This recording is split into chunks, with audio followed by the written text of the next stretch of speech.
Bapa dalam surga, kami bersyukur karena pada sore hingga malam hari ini kami semua jemaat-Mu dapat bersama-sama beribadah di tempat ini Tuhan. Kami bersyukur Engkau telah memberi kami kesehatan pada sepanjang minggu ini sehingga pada hari ini kami dapat kembali bersekutu, berfellowship bersama dengan anak-anak Tuhan yang lain. Kami telah diberkati melalui puji-pujian Tuhan, saatnya kami akan mendengarkan firman Tuhan. Kami mohon Kau membuka hati kami, urapi hamba-Mu yang sebenarnya tidak layak ini, tapi firman-Mu adalah firman yang hidup, yang berkuasa bagi kami semua. Kami serahkan hidup kami ke dalam tangan-Mu, dalam nama Tuhan Yesus Kristus kami telah berdoa. Amin. Terima kasih Mary dan kawan-kawan telah memberkati kita semua melalui pujian pada sore hari ini. Saudara diberkati melalui puji-pujian, amin. Amin. Khotbah saya pada sore hari ini saya beri judul, Adakah Tuhan di tengah-tengah kita? Waktu Sila telepon saya 2 hari lalu nanya, Pak, tema khotbahnya apa? Adakah Tuhan di tengah-tengah kita? Langsung dijawab sama Sila, adalah Pak, katanya. Kita semua pasti merasa bahwa Tuhan selalu ada di tengah-tengah kita ya saudaraku. Tapi seringkali pertanyaan itu juga timbul dalam hati kita ketika kita menghadapi masalah dalam hidup kita yang nggak selesai-selesai. Ketika kita menghadapi penderitaan, mendapati cobaan, sakit, penyakit yang panjang sekali, yang seakan-akan ketika kita datang kepada Tuhan, memohon kepada Tuhan, sepertinya kok nggak ada jawabannya. Kayaknya jalan keluarnya tuh belum ketemu ujungnya. Dan kemudian kita merasa bahwa Tuhan mungkin sedang memusuhi kita. Mungkin Tuhan tidak hadir di tengah-tengah kita. Mungkin juga Tuhan tidak ada di tengah-tengah kita. Bahkan dengan pengalaman-pengalaman itu seringkali kita melupakan kebaikan-kebaikan Tuhan yang begitu banyak dalam kehidupan kita di waktu-waktu yang lalu karena pengalaman kita saat ini. Hal itu juga terjadi kepada bangsa Israel, saudaraku. Ketika bangsa Israel keluar dari Mesir, ketika mereka terbebas dari perbudakan di Mesir, ketika bangsa itu sebagai bangsa yang masih sangat muda, belum menjadi bangsa yang seutuhnya, bahkan mungkin mereka barulah sekelompok orang-orang bekas budak yang baru dibebaskan Allah dari tanah Mesir, dari tanah perbudakan, menuju kepada tanah perjanjian. Allah langsung memimpin mereka melalui Musa, dan bahkan lepasnya bangsa itu dari perbudakan di Mesir itu adalah rancangan Allah sendiri. Orang Israel ini telah melihat begitu banyak mujizat Tuhan dalam usaha mereka keluar dari tanah Mesir. Allah menghukum bangsa Mesir dengan 10 tulah, saudaraku, ketika Firaun berkeras hati untuk tidak melepaskan bangsa ini. Mulai dari air yang menjadi darah sampai kemudian tulah yang terakhir, semua anak sulung di seluruh Mesir mati, dicabut nyawanya oleh Tuhan. Mereka telah melihat bagaimana Allah membuat mujizat dengan membelah laut menjadi 2 dan mereka bisa berjalan di tengah-tengahnya. Allah memberi makan mereka langsung dari langit lewat mana dan juga lewat burung puyuh Allah memberikan daging kepada mereka. Tapi ketika mereka dihadapkan suatu kebutuhan, dan ketika mereka melihat bahwa tidak ada sumber daya yang dapat memenuhi kebutuhan mereka, maka bangsa ini langsung bersungut-sungut. Mereka langsung mempertanyakan maksud Tuhan kepada mereka. Mereka mulai meragukan Tuhan, saudaraku. Marilah kita membaca dalam Keluaran 17 ayat 1-7 yang menjadi teks kita pada sore hari ini. Di Masa dan di Meriba, kemudian berangkatlah segenap jemaah Israel dari padang gurun Sin, berjalan dari tempat persinggahan ke tempat persinggahan sesuai dengan titah Tuhan. Lalu berkemahlah mereka di Rafidim, tetapi di sana tidak ada air untuk diminum bangsa itu. Jadi mulailah mereka itu bertengkar dengan Musa. Kata mereka, berikanlah air kepada kami supaya kami dapat minum. Tetapi Musa berkata kepada mereka, mengapakah kamu bertengkar dengan aku? Mengapakah kamu mencobai Tuhan?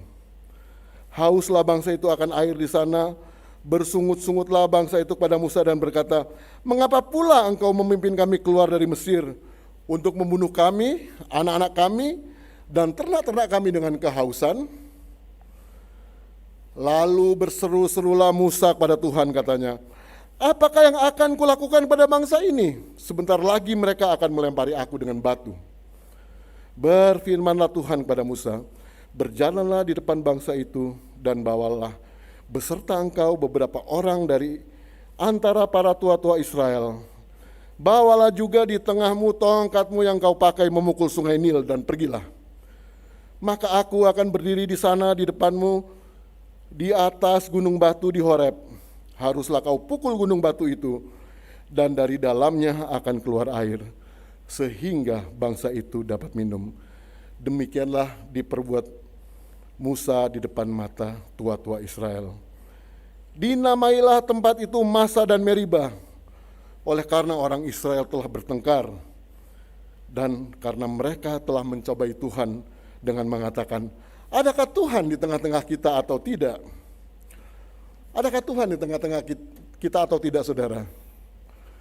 Inilah pertanyaan atau bahkan pernyataan yang dilontarkan oleh bangsa yang terus-menerus melihat dan menikmati pertolongan Tuhan. Padahal mereka sudah dipelihara oleh Tuhan, dikasih makan langsung oleh Tuhan. Mereka mendapat mana langsung dari langit. Mereka memperoleh daging ketika mereka minta daging, katanya bosan makan mana terus. Allah mengirimkan burung puyuh juga dari langit, tinggal mereka ambil dan mereka olah menjadi makanan. Mereka telah melihat laut terbelah menjadi dua. Mereka telah berjalan di tengah-tengahnya dan mereka dapat melewati tanah Mesir dengan aman. Tapi ketika mereka menghadapi satu masalah, ketika mereka menghadapi masalah yang mereka rasakan sangat penting bagi kelangsungan hidup mereka, maka mereka mulai bersungguh-sungguh kepada Tuhan. Mujizat yang hampir sama sebenarnya sudah terjadi juga yang diberikan Allah kepada bangsa Israel. Kalau kita membaca di Keluaran 15 ayat 22 sampai 25, mereka juga mengalami problem yang sama. Mereka memerlukan air dan di tempat itu airnya tidak bisa diminum karena pahit. Apa yang mereka melakukan? Bersungut-sungutlah bangsa itu. Dan Allah menyuruh Musa melemparkan batang kayu ke dalam air itu dan air itu menjadi manis dan bisa diminum oleh bangsa Israel atau sekelompok orang-orang Israel ini. Itulah pengalaman-pengalaman yang telah mereka alami bersama dengan Tuhan. Tetapi semua pengalaman itu tidak mengajarkan apa-apa kepada mereka. Ada pepatah mengatakan pengalaman adalah guru terbaik. Tapi ternyata pepatah itu tidak tepat untuk menggambarkan perilaku dari bangsa Israel ini. Pengalaman itu akan menjadi berguna ketika kita belajar daripadanya. Tapi kalau kita tidak belajar dari pengalaman itu, maka pengalaman itu tidak akan menjadi apa-apa ya saudaraku. Kurang apa Tuhan pada bangsa ini? Berapa susahnya sih mereka berseru pada Tuhan untuk minta Tuhan menolong mereka. Toh faktanya Tuhan yang nyuruh mereka berhenti di situ. Tuhan yang memimpin mereka dalam perjalanan mereka dari Mesir menuju ke tanah perjanjian. Di tengah semua perjalanan mereka diatur oleh Tuhan melalui tiang awan dan tiang api. Tuhan suruh berhenti, mereka berhenti. Tuhan suruh jalan, mereka jalan. Dengan sendirinya dan seharusnya mereka tahu bahwa semua yang Tuhan lakukan dalam memimpin bangsa itu, Tuhan juga telah menyediakan apa yang diperlukan oleh bangsa itu. Mereka telah mendapatkan pertolongan Tuhan berkali-kali. Berulang-ulang mereka mendapat pertolongan dari Tuhan. Mereka sudah melihat mujizat Tuhan dalam banyak peristiwa di perjalanan mereka. Tapi ternyata kebaikan Tuhan dan pertolongan Tuhan tidak mengajarkan apa-apa kepada bangsa ini. Bagaimana menurut pendapat Bapak Ibu sekalian? Kalau bangsa ini begitu bebal dan begitu tidak punya rasa terima kasih, tidak rasa bersyukur karena pertolongan Tuhan. Menurut saudara-saudara, apa yang harus dilakukan oleh Tuhan pada bangsa yang seperti ini? Mungkin kita merasa bahwa bangsa ini, waduh, bangsa yang nggak punya perasaan terima kasih, nggak punya merasa syukur karena Tuhan telah menolong mereka selalu, nggak punya rasa terima kasih karena Tuhan telah membebaskan mereka dari penjajahan, dari perbudakan di Mesir. Tapi mungkin ada juga yang merasa bahwa peristiwa bangsa Israel ini sama dengan pengalaman kita. Kalau anak muda sekarang bilang, itu gue banget katanya. Bukankah kita termasuk mungkin saya juga pernah menjadi bagian dari orang-orang yang menyebalkan ini. Karena kebutuhan kita yang tidak kunjung dipenuhi. Kita sudah berdoa sampai lutut kapalan, tapi belum ada juga jawaban dari Tuhan. Kemudian kita marah pada Tuhan, menyalahkan Tuhan, dan melupakan semua kebaikan Tuhan, semua pertolongan Tuhan, semua kesetiaan Tuhan pada kita, yang sebenarnya tidak bisa kita hitung berapa banyaknya, karena terlalu banyak kebaikan Tuhan kepada hidup kita. Kelakuan bangsa Israel ini seringkali 11-12 ya, sama kelakuan kita kepada Tuhan, saudaraku. Ketika kita memang membutuhkan yang sangat urgent dalam kehidupan kita, ketika kita membutuhkan sesuatu yang kalau tidak dipenuhi akan menimbulkan satu masalah yang besar dalam kehidupan kita.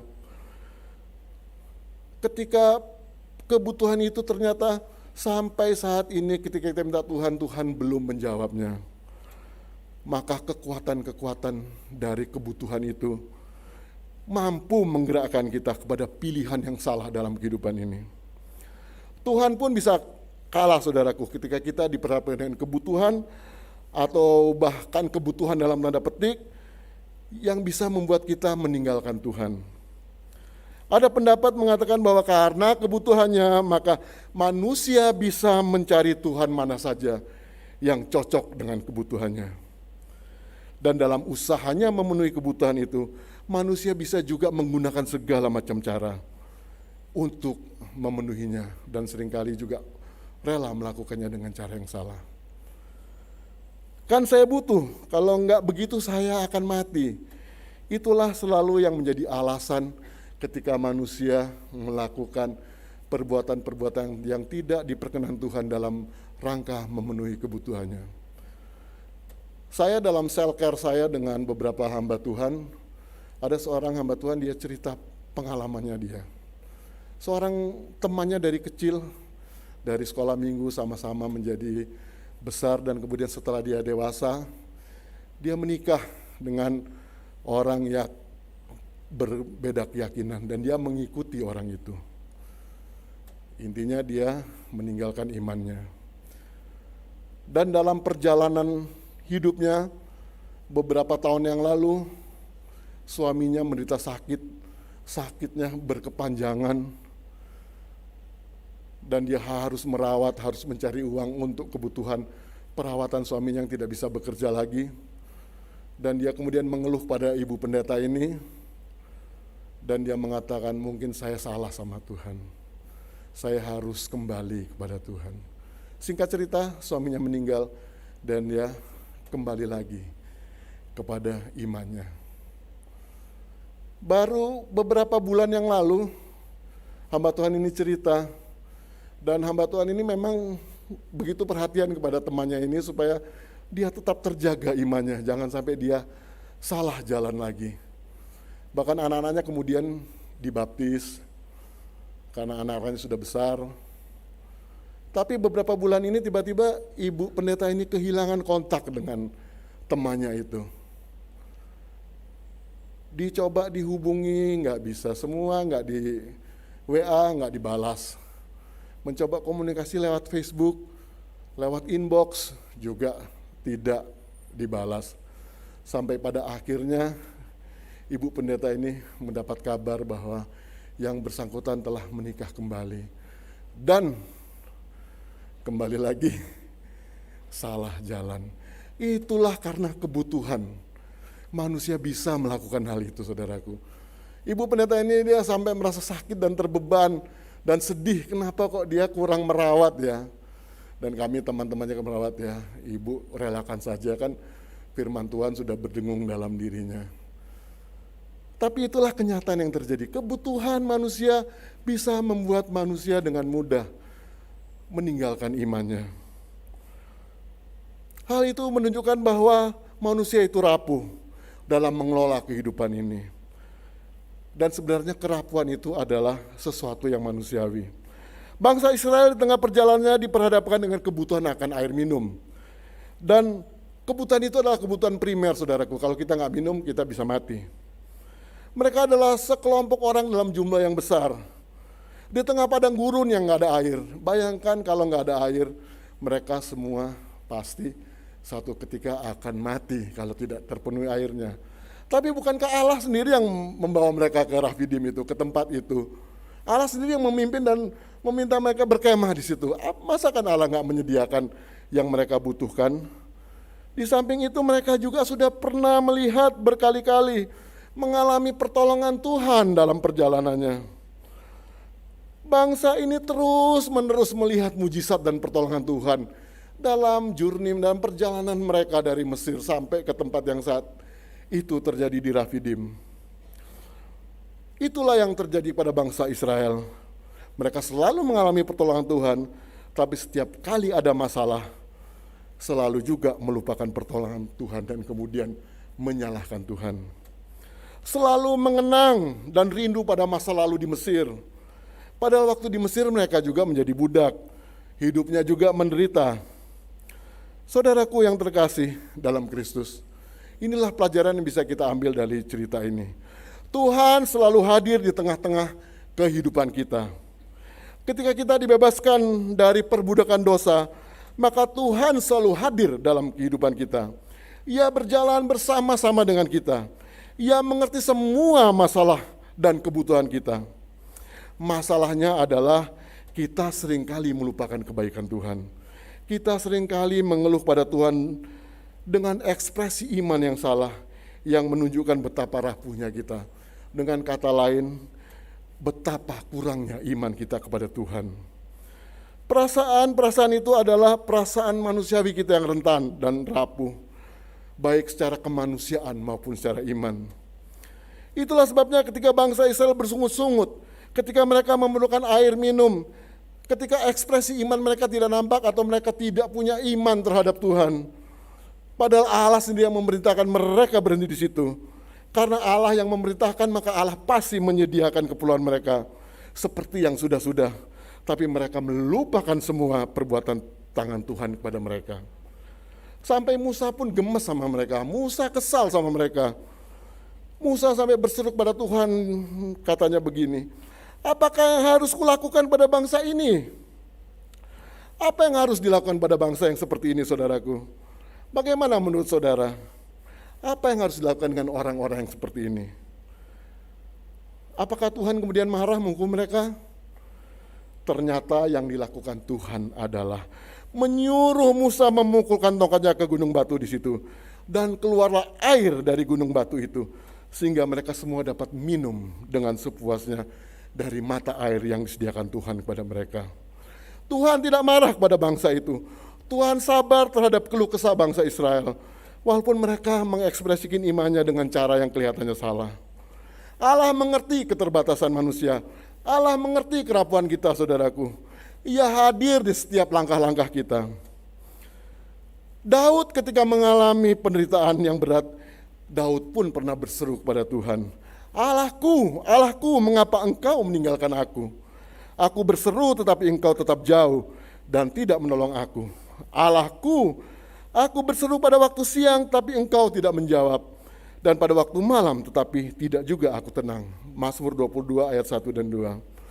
Yesus pun dalam puncak penderitaannya, menjelang kematiannya, ketika kesakitan yang tidak tertahankan lagi, Yesus sebagai manusia yang seutuhnya juga pernah berseru kepada Allah. Allahku, Allahku, mengapa engkau meninggalkan aku? Bangsa Israel dalam perjalanannya kita tahu semua. Bangsa yang lebih banyak gagalnya dari berhasilnya. Bangsa yang lebih banyak jatuhnya dari teguhnya dalam ketaatan dan kesetiaannya kepada Tuhan. Apakah Allah pernah meninggalkan bangsa ini? Jawabannya tidak pernah, saudaraku. Allah selalu menolong bangsa Israel. Allah selalu memulihkan bangsa ini dari kejatuhan yang dapat membinasakan bangsa ini. Kisah bangsa Israel dalam jatuh bangunnya sama juga dengan kisah kita, saudara. Dalam jatuh bangunnya kita berjalan dalam kehendak Tuhan. Dalam kegagalan kita taat atas perintah-perintahnya. Allah tidak pernah meninggalkan kita. Allah selalu menolong kita tepat pada waktunya. Allah selalu memulihkan kita dari keterpurukan kita. Dan ketahuilah saudaraku, setiap langkah saudara, setiap langkah saya, setiap langkah kita semua ada dalam rancangan Tuhan. Tuhan sudah merancangkan kehidupan kita sebelum kita ada di dunia ini. Rancangan Tuhan pada kita adalah rancangan damai sejahtera, bukan rancangan kecelakaan. Rancangan yang memberi hari depan yang penuh harapan. Planning Tuhan pada kita adalah semuanya adalah kebaikan. Tuhan tidak pernah merencanakan kegagalan dan bencana dalam hidup kita. Itu yang mengatakan adalah Nabi Yeremia, saudara. Nabi Yeremia yang dalam hidupnya pun penuh dengan penderitaan dan aniaya karena menjadi juru bicaranya Allah. Karena Yeremia menjadi Nabi Allah yang seringkali menegur bangsa Israel karena perbuatan-perbuatannya. Seorang nabi yang bahkan pada suatu ketika karena tidak tahan lagi dengan penderitaannya, pernah menyesali kelahirannya. Karena ia merasa bahwa kelahiran dia lahir dunia hanya untuk menderita. Tapi nabi yang sama bisa mengatakan demikian. Tak berkesudahan kasih setia Tuhan, tak habis-habisnya rahmatnya, selalu baru setiap pagi, besar setiamu. Itulah rancangan Allah pada hidup kita, saudara. Seperti juga rancangan Allah kepada bangsa Israel. Memang Allah kemudian membawa bangsa Israel dalam perjalanan yang panjang untuk mendidik dan mendisiplinkan mereka supaya mereka bisa menjadi bangsa yang tangguh, jadi bangsa yang kuat dan siap menduduki tanah yang dijanjikan Allah bagi mereka. 40 tahun di padang gurun, bangsa ini dibentuk oleh Allah, dibersihkan dari mentalitas budak yang hanya bisa mengeluh dan tidak pernah bersyukur dengan apa yang diberikan Tuhan ketika mereka menghadapi pencobaan. Hanya bisa bersungut-sungut dan selalu menengok ke belakang ketika mendapat ujian. Padahal pengalaman di belakang yang ditengok mereka adalah pengalaman yang kelam, pengalaman yang tidak bagus, pengalaman yang juga sama-sama menyusahkan. Tetapi dalam perjalanan 40 tahun di gurun, Allah selalu berada di tengah-tengah mereka. Allah memberi mereka makan, Allah memberi mereka minum, Allah menyediakan GPS pada mereka supaya mereka tidak salah jalan dengan tiang awan dan tiang api. Sekaligus juga Allah mengajarkan kepada bangsa ini untuk memiliki iman yang teguh dan juga mengajarkan bangsa ini supaya selalu bersandar sepenuhnya kepada Allah. Kalau kita bercermin dari kisah ini, khususnya saya menemukan diri saya dalam kisah ini, saudara. Seringkali mengalami pertolongan Tuhan, seringkali mengalami mujizat Tuhan, tetapi seringkali juga melupakannya ketika persoalan datang. Tapi ketahuilah saudaraku, Allah tidak pernah meninggalkan kita. Allah selalu bersama-sama dengan kita. Setiap helaan nafas kita adalah kebaikan dari Allah. Jadi ketika Daud membutuhkan pertolongan dan berseru pada Allah, Allahku, Allahku, mengapa engkau meninggalkan aku? Daud tidak berhenti sampai di situ. Daud kemudian melanjutkannya dengan mengatakan, Tuhan adalah gembalaku, takkan kekurangan aku. Tuhan adalah gembalaku, karena Tuhan menjadi gembalaku, maka aku tidak membutuhkan apa-apa lagi. Aku hanya perlu Tuhan untuk menyelesaikan semua masalahku. Ketika Yesus dalam puncak penderitaannya di kayu salib berseru pada Bapa, Allahku, Allahku, mengapa engkau meninggalkan aku?